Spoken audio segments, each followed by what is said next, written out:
ចឹងខ្ញុំសូមចូលទៅក្នុងសិនណាបាទតាមសម្រួលចុះបាទ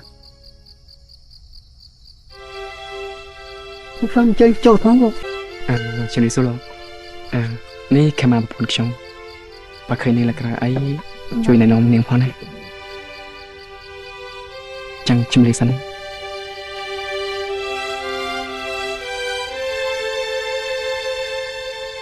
សុខសប្បាយអ្នកទាំងពីរនេះខេមាជាប្រពន្ធខ្ញុំ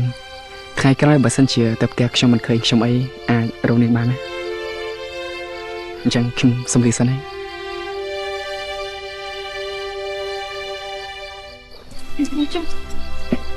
សុខសប្បាយអ្នកទាំងពីរ